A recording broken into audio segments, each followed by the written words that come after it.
Alô, meus amigos! Sejam bem-vindos à resolução da prova de Química 2017. Sou o professor Didi Filho e vamos agora fazer aquilo que é mais importante para você vestibulando, que é conhecer o perfil da prova UFRR. Vamos lá então, sejam todos bem-vindos à prova 2017. Vamos aqui comigo começar com o tradicional PSS1 Química Geral.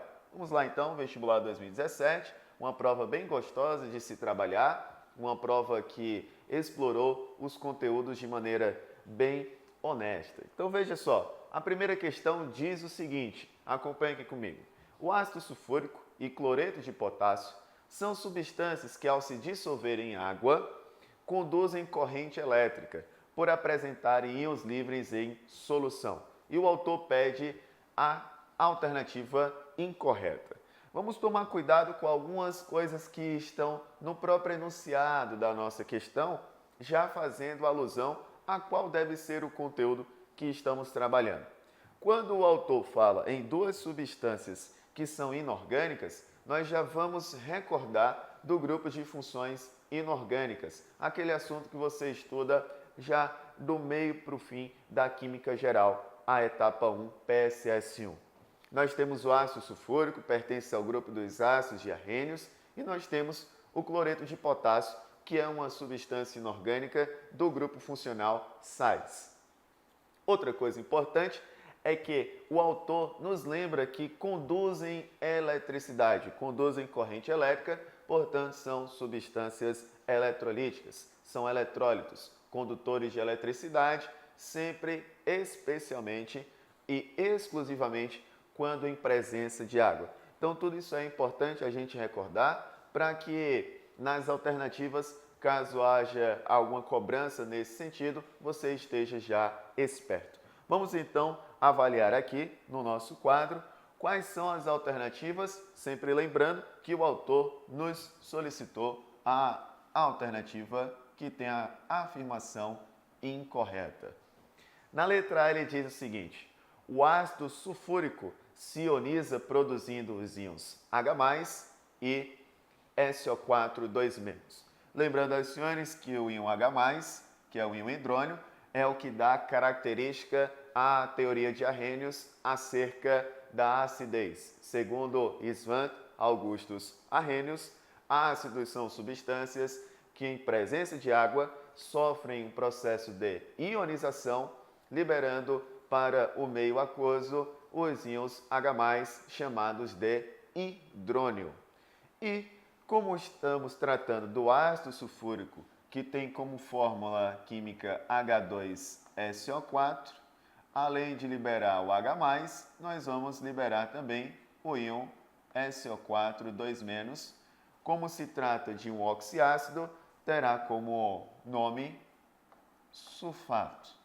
Lembrando que, por ser um oxiácido, a terminação, o sufixo, será ato.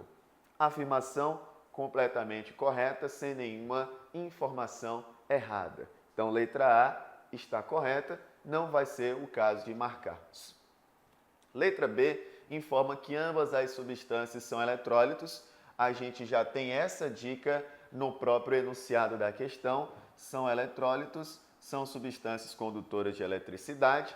Lembro-lhes que só pode ser classificado como eletrólito a substância que está em presença de água ou então quando ela está derretida, quando sofreu fusão. Nós temos duas substâncias eletrolíticas aí, uma vez que ele fala que estão dissolvidas em água. Então a alternativa B também não apresenta nada incorreto. Vamos seguindo com as avaliações das demais. Ele diz na letra C que o ácido sulfúrico e o cloreto de sódio sofrem dissociação iônica, produzindo íons em solução. Vamos entender que os ácidos são substâncias formadas por ligação covalente. E se você lembra das nossas aulas, você vai recordar que substância que é formada por ligação covalente sofrerá processo de ionização. O que é isso, professor? Ora, inicialmente eu tenho ligações covalentes E na ionização eu vou produzir íons positivos e negativos. Já os sais, que é o caso do nosso problema, lembre-se, nós temos um cloreto de sódio, que é o NaCl, é uma substância iônica. Se é uma substância iônica, os sais, portanto, são formados por ligação iônica, de modo tal que nós já temos íons formados e apenas vamos fazer o que com eles? Dissociá-los. Portanto, o processo de avaliação aqui vai ser diferente. Enquanto os ácidos são formados por ligação covalente, sofrem ionização, os sais que são formados por ligação iônica sofrerão dissociação iônica. Para que você entenda e recorde nas nossas aulas, temos que na ligação covalente há apenas compartilhamento de elétrons. Não temos íons. A água vai solvatar essas substâncias e a ponto dessas ligações covalentes se romperem e formarmos íons. Muito bem, isso se chama ionização, produção de íons. Já na dissociação iônica, os íons já existem, uma vez que a ligação é iônica, ok? Então, na dissociação iônica, os íons já existem, eles não serão produzidos, apenas serão separados. Se você consultar o dicionário, dissociação é separação. Então, leia-se dissociação iônica como separação de íons. Eles já existem, apenas serão separados. O seu professor de Química deve ter recordado aqui no cursinho que a ligação iônica ela é um exemplar dentro dos sais. Então, os sais são formados por ligação iônica. De tal modo, então, que os sais, se são formados por ligação iônica, em presença de água sofrem dissociação. É um conteúdo clássico dentro da prova da UFRR ser cobrado isso dos senhores que estão nos acompanhando aí. Nós vamos sempre ter a insistência do domínio dessa diferenciação. Você tem que ir para a prova sabendo diferenciar o que é ionização e o que é dissociação iônica. Aqui foi interessante porque o autor cobrou tanto funções inorgânicas como também um pedacinho do conteúdo de ligações químicas. Fechado? Na letra C, nós temos uma informação incorreta porque ele fala que as duas substâncias sofrem dissociação iônica. E sabemos que é apenas o cloreto de sódio que sofre dissociação iônica porque o ácido sulfúrico é formado por ligação covalente. Fechado?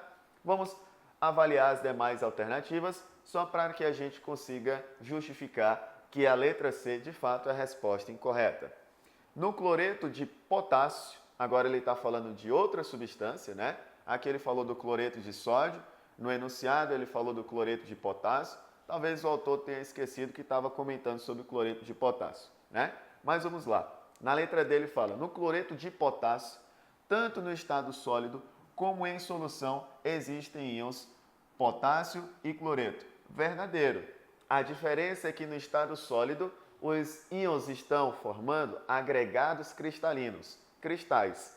E na solução, eles estão separados, uma vez que a água ocasionou a dissociação iônica e eles estão solvatados, ou seja, o solvente água está ao redor desses íons.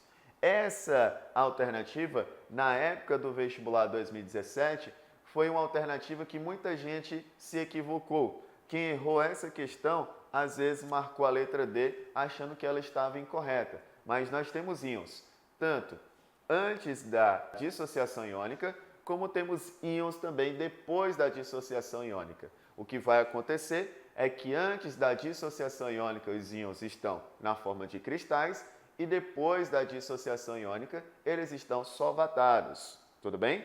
Na ligação iônica. E na letra L fala que o ácido sulfúrico e o cloreto de potássio são de natureza, respectivamente, molecular e iônica. Lembre-se que natureza molecular significa natureza covalente, formado por ligação covalente. Fechado? Então, professor, esse assunto cobrado nessa questão é o quê? Temos funções inorgânicas barra ligações químicas. Vamos então à resposta. Seguindo aqui, a nossa resposta é a letra C de casa, ok? Então, começamos aí com um assunto bem leve para recordar aspectos teóricos. Agora, interessante porque na próxima questão, segunda questão do PSS1, nós vamos perceber que desde 2017 até o último vestibular, nós temos uma constância de questões que envolvem cálculo estequiométrico. Inclusive, houve um ano que cálculo estequiométrico foi parte da resolução de uma questão do PSS3, que estamos acostumados a trabalhar com química orgânica, ok? Então, vamos aqui à leitura de uma questão de estequiometria. Ela diz o seguinte: o produto vendido comercialmente como água sanitária, muito utilizado devido às suas propriedades bactericida e alvejante, é uma solução de 2 a 2,5% de hipoclorito de sódio. Este pode ser produzido fazendo-se reagir gás cloro com hidróxido de sódio, conforme nós temos a equação que inclusive já está balanceada. Ao misturar 150 kg de cloro com 160 kg de hidróxido de sódio, ele quer saber qual é a massa do hipoclorito de sódio obtida após a reação. Veja, meu querido, que, primeira coisa, estequiometria já é uma realidade para a prova da UFRE. Então, sempre recorde aí que estequiometria já é algo constante, sempre sendo cobrado nas provas, ok? 2019, 20, 21, sempre vão ter questões de cálculo estequiométrico. E aqui nós temos um problema de estequiometria de reagente excesso e limitante. Ora, professor, como é que eu faço para identificar que se trata de um problema de reagente excesso e limitante? Veja só, meu estimado, minha estimada aluna. Quando nós vamos analisar um problema de cálculo estequiométrico e verificamos que temos informações sobre um reagente e temos informações sobre outro reagente também, trata-se, portanto, de duas substâncias em formação, e aí, quando eu tenho duas substâncias em formação, eu tenho, portanto, um problema de reagente excesso e limitante. Para acharmos o que o autor pede, que é a massa do hipoclorito de sódio, nós primeiro deveremos determinar quem é o reagente limitante. Portanto, vamos ter dois passos dentro dessa questão. O primeiro é achar quem é o limitante, quem é o excesso, e a partir da massa do limitante, acharmos a massa do produto hipoclorito de sódio. Ok? Então vamos ao primeiro cálculo. O primeiro cálculo trata-se de uma regra de 3 envolvendo os reagentes que estão sendo apresentados na nossa equação química. Eu tenho 1 mol de gás cloro. 1 mol de gás cloro terá 71 gramas, portanto eu já coloco aqui os 71. Vamos colocar o gás cloro para a gente não se perder ao longo do nosso cálculo. Esse 1 mol de gás cloro está para 2 mols de hidróxido de sódio, que tem massa molar de 40 gramas, então coloco aqui no lugar da palavra mol para o hidróxido de sódio. Aqui evita que eu fique fazendo várias regras de 3. Tudo bem? O autor me concedeu a informação de 150 kg de gás cloro, Cl2.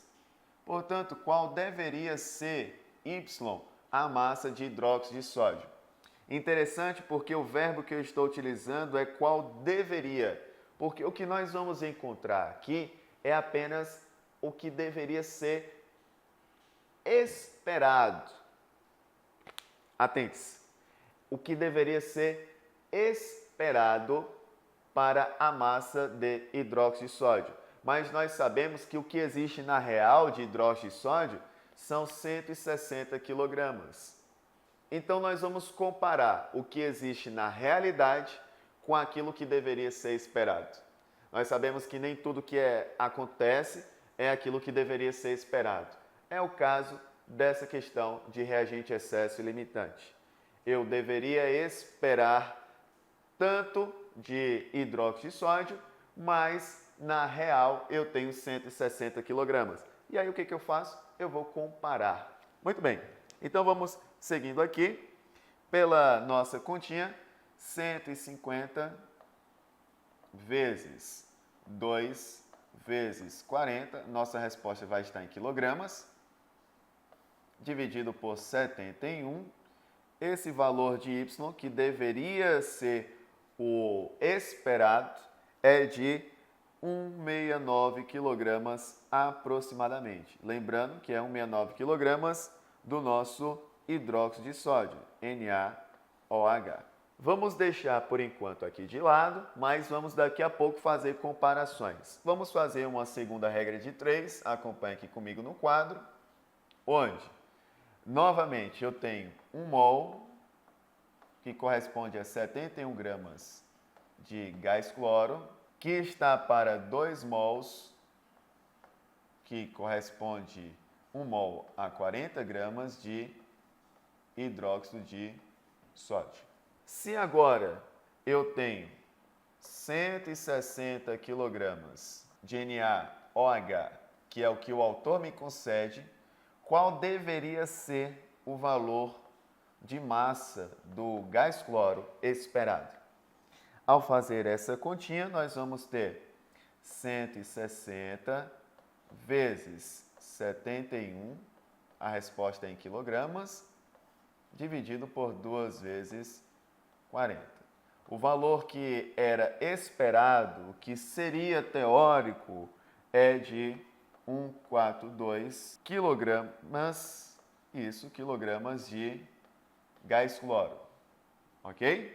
Aí, nós vamos perceber que ao fazermos comparações, teremos que gás cloro e hidróxido de sódio serão comparados agora com os valores que eu tenho na real, 150 e 160. Façamos essa análise agora. Veja só, acompanha aqui comigo. Eu deveria ter 169 kg de hidróxido de sódio, mas na real eu tenho apenas 160. Logo, se era para eu ter 169, mas na prática eu tenho apenas 160, o nosso NaOH é o que está faltando, portanto é o limitante. Era para eu ter 142 kg de cloro, mas na real eu tenho 150. Muito bem, se 150 é maior do que 142 é porque o cloro é a substância em excesso. Bom, definimos então quem é o nosso limitante. Acompanhe aqui comigo que o limitante é o hidróxido de sódio.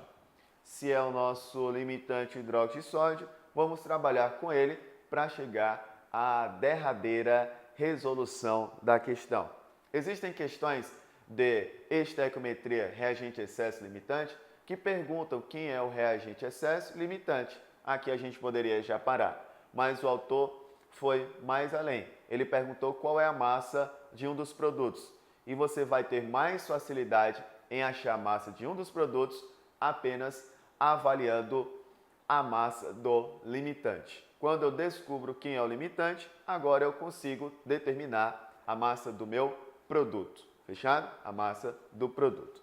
Então, seguindo aqui, quando nós já sabemos que o hidróxido de sódio é o nosso querido reagente limitante e vamos grifar ele juntamente com o hipoclorito de sódio para percebermos então que nós temos 2 mols do NaOH, que cada mol corresponde a 40 gramas, estão para 1 mol do hipoclorito de sódio.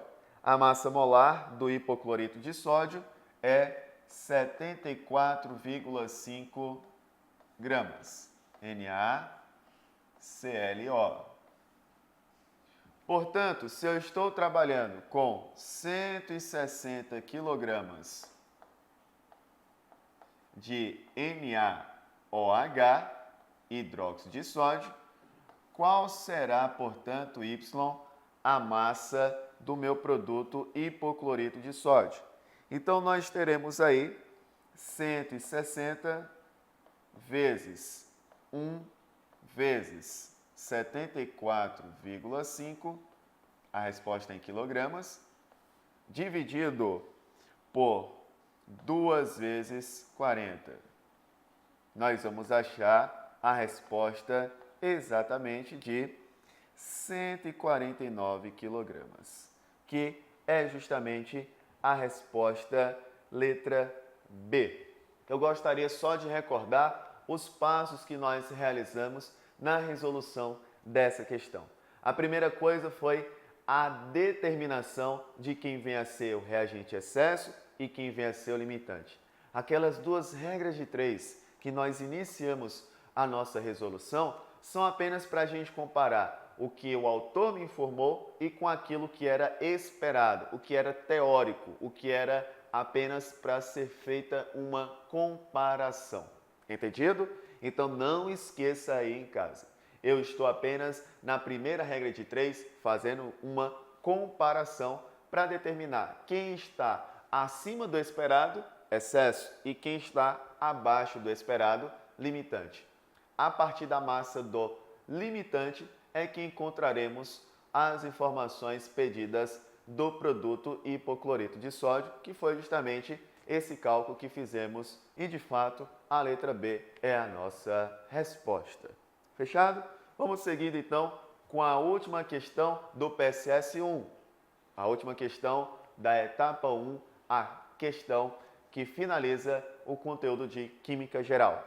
Seguindo aqui, vamos perceber que a UFRR 2017 cobrou também uma questão sobre teoria dos gases. Aqui nós vamos perceber que trata-se de uma transformação física gasosa. Um assunto que também está muito conectado com a Física 2. Né? A Física 2 também trabalha um pouquinho com a parte de teoria dos gases, transformações físicas gasosas. Então você tem aí uma possibilidade também de agora estar revisando alguns conceitos da física. Vamos lá então. Ele diz o seguinte: um balão de volume desconhecido contém um gás à pressão de 5 atm. Então nós temos aqui alguns dados já importantes, que é o volume inicial desse balão, eu não sei, é desconhecido. Sei que a pressão inicial P1 é de 5 atmosferas, 5 atm. Abriu-se uma torneira de comunicação deste balão com outro de 3 litros. Logo, o volume final será o que, meus queridos e minhas queridas? O volume do balão inicial mais o volume do balão final, que é justamente 3 litros. Então, o volume final do gás é o volume inicial mais o volume do segundo balão quando a torneira é aberta, portanto, vai ser o volume inicial mais 3 litros, ok? E aí, para o qual o gás deste balão se expandiu. Então, nós temos aqui um fenômeno que eu tenho um gás confinado em um determinado balão. Quando eu abro a torneira, o gás se expande e ocupa os 2 balões. Não sabemos o volume inicial de um dos balões, mas sabemos que no final nós temos um volume que é somado, o do início com mais 3 litros, que é o volume do segundo balão. A temperatura manteve-se constante e a pressão final do gás passou a ser pressão de 2 atm. Claro, nós vamos perceber que isso tem correlação com a teoria, já que o volume aumenta, a pressão diminui, a temperatura é constante, porque nós temos uma transformação isotérmica. São grandezas inversamente proporcionais. Então, é por isso que, inclusive, a pressão diminuiu. A pressão diminuiu porque o volume aumentou, o volume do gás passou a ser um volume maior. Então, considerando que a torneira que interliga os balões tem volume desprezível, qual é o volume do primeiro balão? Muito bem, façamos então que a fórmula P1V1 igual a P2V2 será utilizada. A pressão inicial, o autor me informa que é 5 atm. O volume inicial nós desconhecemos. A pressão final nós temos 2 atm. E o volume final desse sistema é justamente o volume do balão inicialmente, mais 3 litros, que é justamente o do segundo balão. Lembra que o gás vai ocupar agora, quando eu abro a torneira, tanto o volume do início, que eu não sei, mais o volume do segundo balão, que o autor me informou que é 3 litros. Ok? E agora virou um problema matemático. 5V1 é igual a 2V1 mais 2 vezes 3, que é 6. 3V1 é igual a 6, portanto, vamos puxar aqui, o volume inicial é de 6 dividido por 3, que dá 2 litros. Volume inicial de 2 litros. 6 dividido por 3, 2 litros. Interessante perceber que nós poderíamos até saber qual é o volume final, né? O volume final será de 5 litros, ok? O volume final será de 5 litros porque será 2 mais 3. Mas o autor pede para a gente o volume do primeiro balão. E o volume do primeiro balão, aqui no nosso caso, está dando a letra B, 2 litros. Uma questão bem simples de ser analisada. E aí vamos ver se bate de fato. Então, resposta de fato, 2 litros. Ok? Na etapa 2 agora vamos continuar a resolução da nossa prova com físico-química, cálculos envolvendo físico-química e também aspectos teóricos físico-químicos. Etapa 2, começando agora com a próxima questão, a questão de número 4. O UFRR 2017 diz o seguinte: a camada protetora mais externa do dente é o esmalte, que é composto de aproximadamente 95% de um mineral chamado hidroxiapatita, que tem fórmula Ca10PO4 6OH2 e 5% de colágeno, ok? Sobre a solubilidade para os compostos iônicos em água, analise. Vamos lá então analisar algumas dessas informações. A primeira diz o seguinte, meus queridos: generalizando, aqui houve muitos equívocos na hora dos vestibulandos resolverem essa questão, porque o autor colocou generalizando, ou seja, em geral, na maioria das vezes. Há exceções? Pode ser que haja exceções, mas na maioria das ocasiões, ok? Então leia-se generalizando, todos os sais de fosfato são insolúveis. É verdade, temos algumas exceções de alguns sais de fosfato que não são insolúveis, mas a maioria, predominantemente, são insolúveis. Tanto é verdade que esses sais de fosfato são justamente os sais principais na parte mineral dos nossos ossos, como é o caso também dos dentes, ok?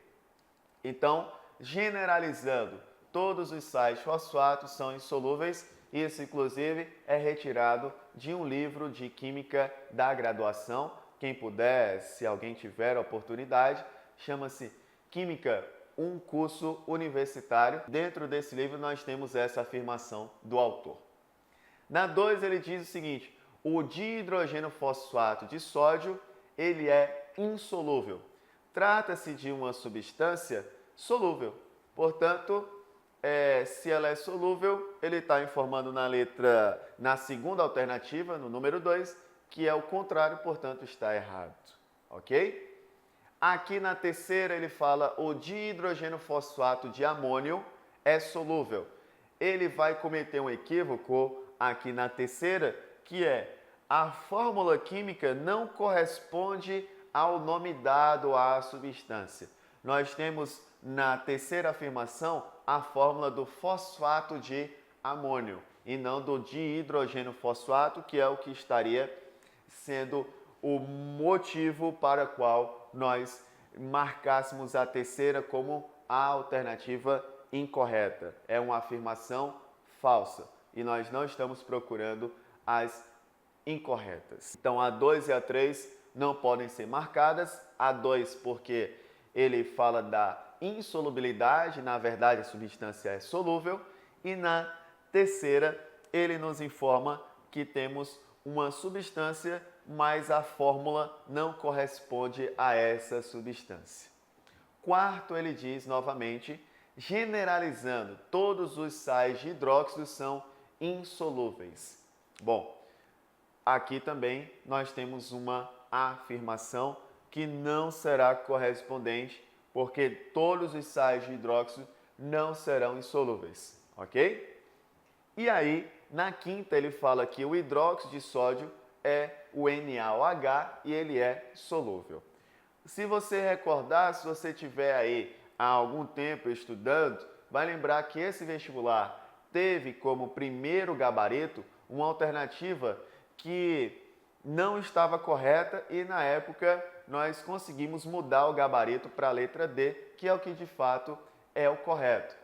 Na época, ele dizia que uma das alternativas corretas era que o hidrogênio fosfato de amônio tinha fórmula do fosfato de amônio. Então, estava completamente equivocado esse gabarito e aí a resposta correta, que de fato é do gabarito oficial e não do preliminar, é a letra D, a afirmação 1 e a afirmação 5.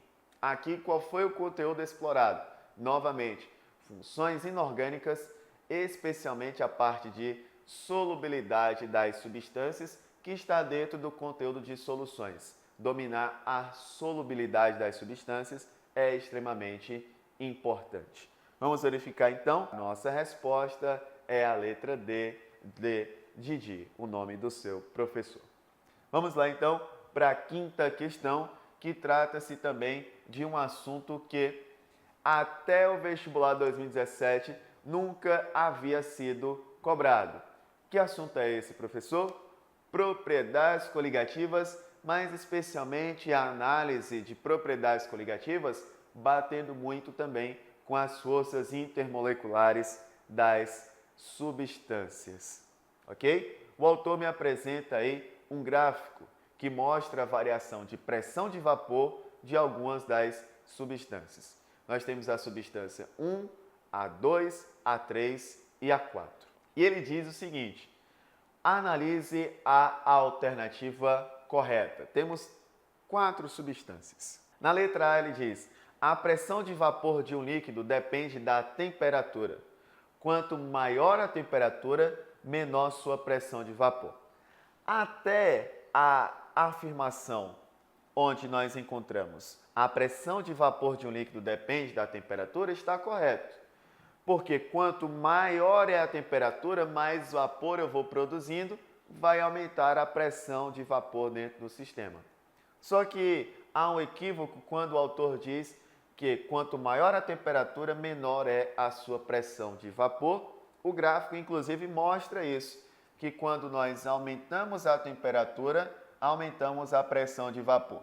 Então, por mais que você não recordasse isso dos seus estudos, uma análise simples do gráfico iria lhe demonstrar que a alternativa A não é a afirmação correta. Letra B. A temperatura de ebulição da substância 4 é menor que a temperatura de ebulição da substância 2. Vamos daqui a pouco descrever isso em ebulioscopia. Na letra C ele diz, a substância 1 apresenta maior pressão de vapor que a substância 3. Podemos escolher aqui qualquer temperatura para analisar isso. Vamos imaginar, vamos aqui verificar na letra C, por exemplo, que ele informa, substância 1, vamos escolher essa temperatura aqui, olha, substância 1, vamos escolher essa temperatura que está entre 80 e 100 graus Celsius. E ele que está comparando com a substância 3. A substância 3 terá a sua temperatura aqui, também nessa curva. Vamos perceber que a pressão de vapor para a substância 3 está aqui no gráfico e para a substância 1 está aqui no gráfico.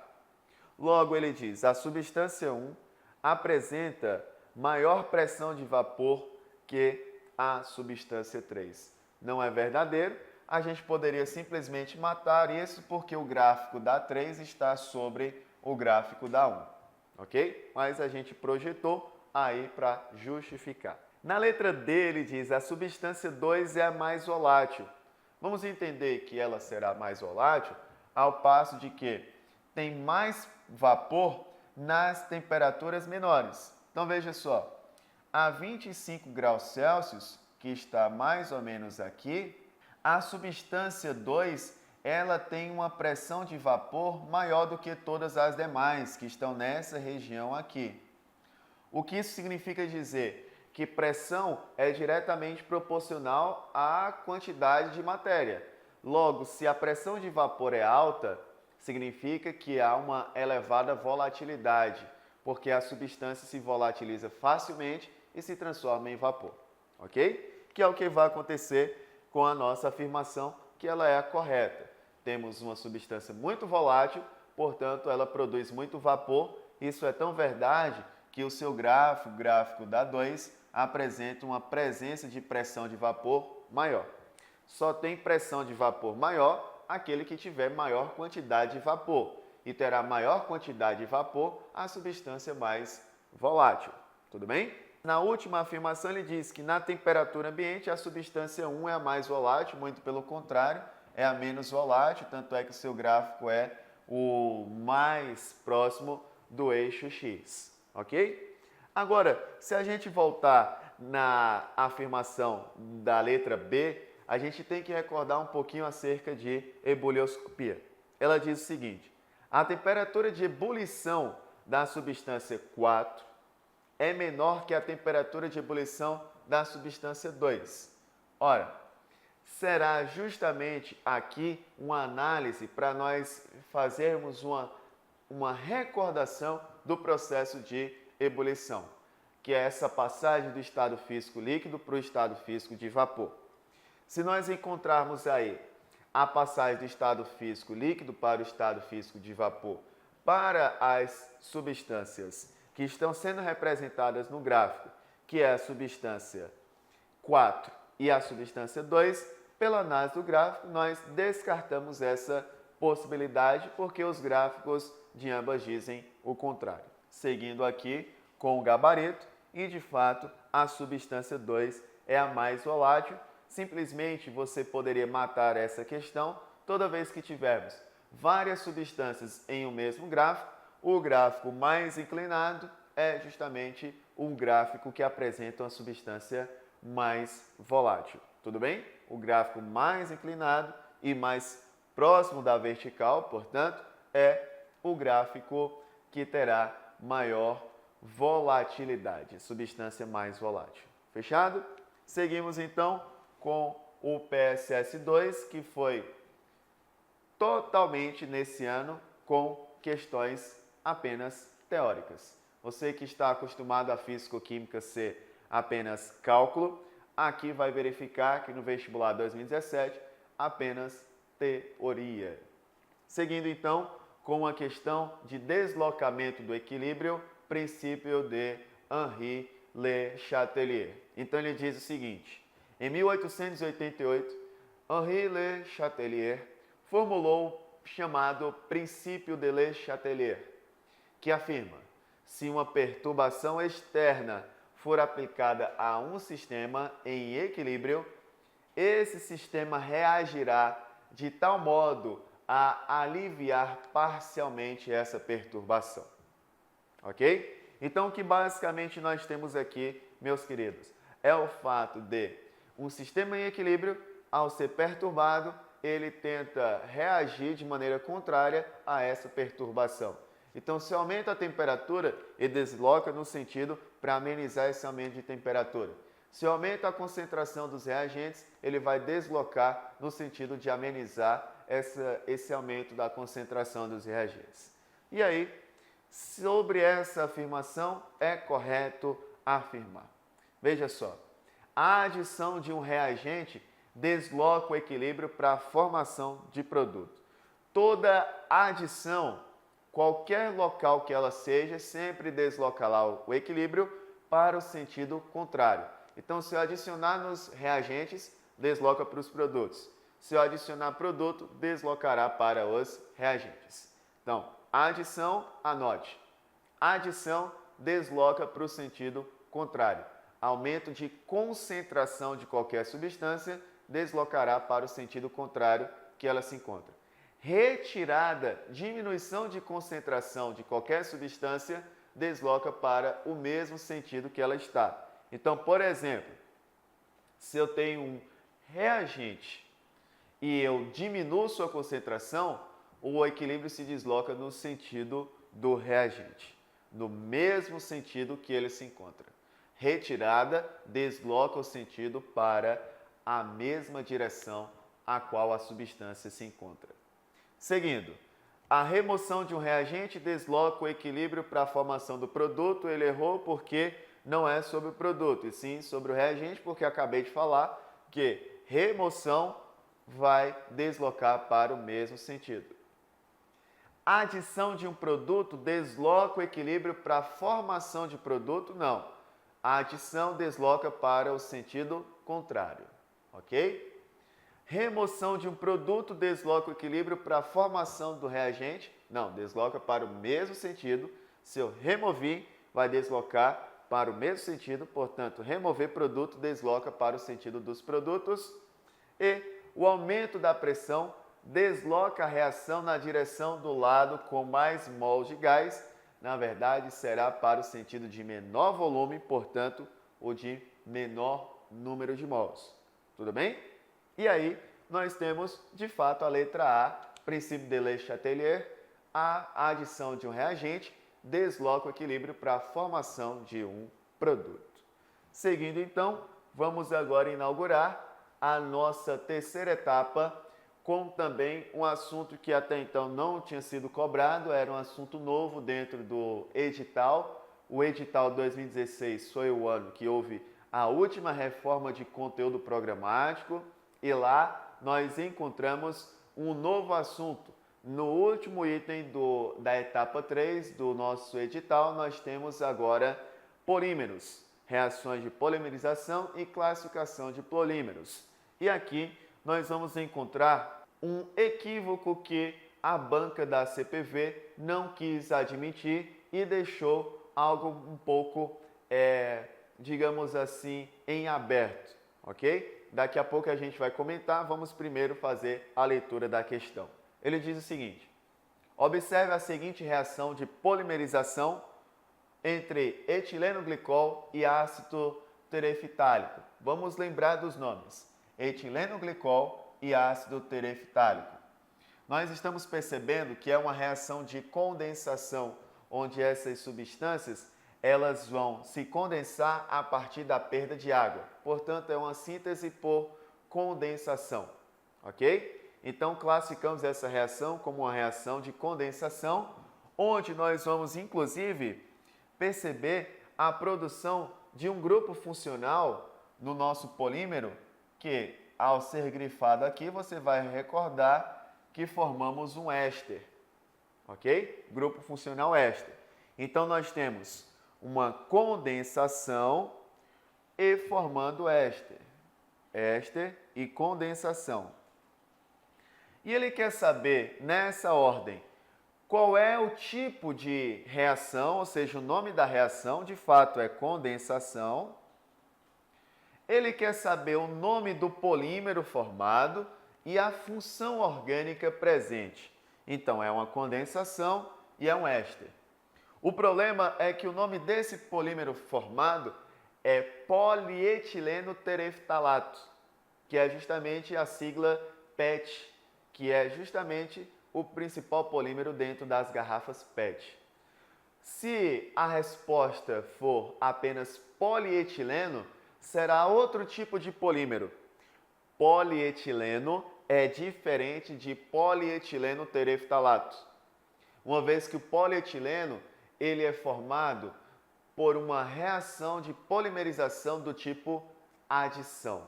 Polietileno é representado pela sigla PE, polietileno, e o polietileno tereftalato pela sigla PET, PET. Então a resposta para ser correta é polietileno tereftalato e não apenas polietileno, como consta na letra D.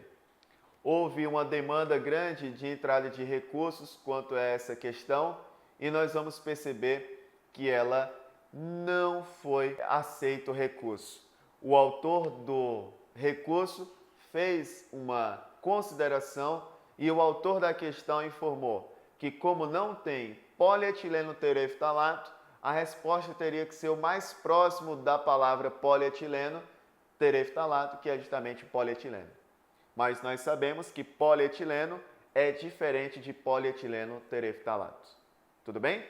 E aí, então, nós tivemos aí uma questão em que há um detalhe que faz com que não haja resposta, de fato.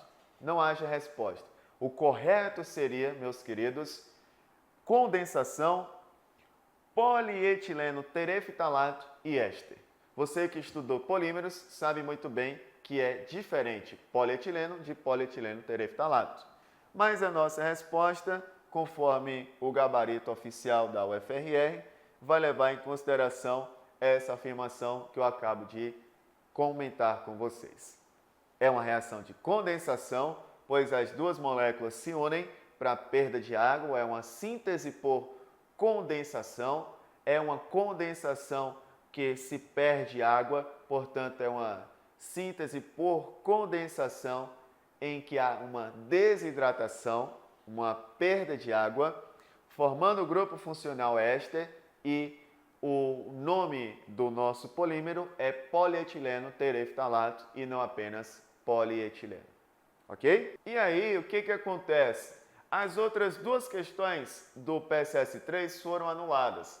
Na verdade, a gente tem que lembrar, conforme o comentário da questão anterior, que se nós fôssemos levar ao pé da letra, as três questões do PSS3, da etapa 3, seriam anuladas.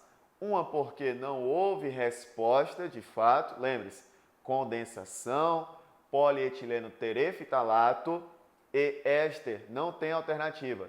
E as outras duas, nós tínhamos uma questão onde as alternativas não correspondiam com a nomenclatura oficial da IUPAC, e a última questão, nós não tínhamos afirmações que continham na alternativa correta. Eram várias afirmações, você anulava uma delas, mas a que estava anulada constava em todas as alternativas. Então ela não estava errada, mas apenas por um descuido o autor colocou uma afirmação falsa em todas as alternativas e aí não tinha como marcar.